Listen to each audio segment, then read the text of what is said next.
বিসমিল্লাহির রহমানির রহিম। মোহাম্মদ হোসেন কিচেন থেকে আসসালামু আলাইকুম। ঈদ মুবারক।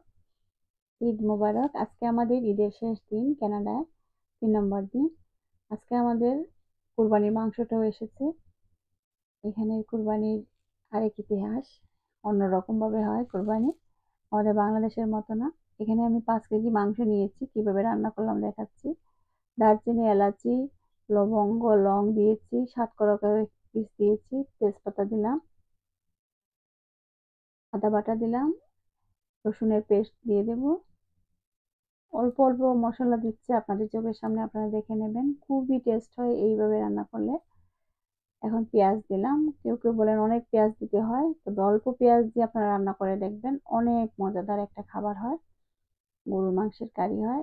লবণ দিলাম স্বাদ অনুযায়ী। লাল মরিচের পাউডার এখানে আমি 3 চামচ দিয়েছি, হলুদের পাউডার 2 চামচ, ধনিয়া পাউডার 2 চামচ, জিরা পাউডার 3 চামচ দিয়েছি। এখন আমি মাখিয়ে নেব ওই মাংসটাকে, ভালোভাবে মাখিয়ে চামচের সাহায্যে বা হাতের সাহায্যে মাখিয়ে নেবেন। বসিয়ে রাখবো চুলায় একটু ঢাকনা দিয়ে। 15 মিনিট পরে আমি একটু সস দিয়ে দিলাম, কয়েকটা টমেটো ব্লেন্ড করে দিয়ে দিয়েছি। এখন ঢেকে রাখবো 1 ঘন্টার মতো। আরেকটা প্যানের মধ্যে আমি তেল গরম করে নিয়েছি, কয়েকটা রসুন ভেজে নেব। যত রসুন বেশি দেবেন তত ভালো লাগবে খাবারটা। আস্তে জিরা এবং রসুন ভেজে নেব, যাতে না পুড়ে একটু খেয়াল করে নেবেন, অল্প আগুনে ভেজে নেবেন ভালোভাবে। ভেজে নেওয়ার পর আমি মাংসের মধ্যে দিয়ে দেবো, মাংস 1 ঘন্টা পর আমি ঢাকনাটা সরিয়ে নিয়েছি। এখন আমি এই দিয়ে দিই, মানে এত সুন্দর একটা গ্রান হয়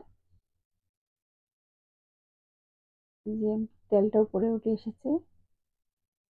আরো আধা ঘন্টার মতো আমি ঢেকে রেখে দেবো।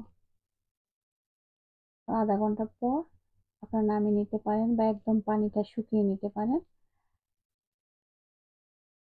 হয়ে গিয়েছে আমার অল্প মশলার মাংসের কারি, এবং খুবই তাড়াতাড়ি এই মাংসটা সিদ্ধ হয়ে গিয়েছে, খেতে অনেক ভালো হয়েছে। আপনারা রুটির সাথে বা পোলাও বা সাদা ভাতের সাথে খেতে পারবেন।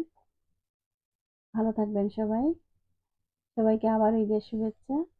ঈদ মোবারক। আল্লাহ হাফেজ।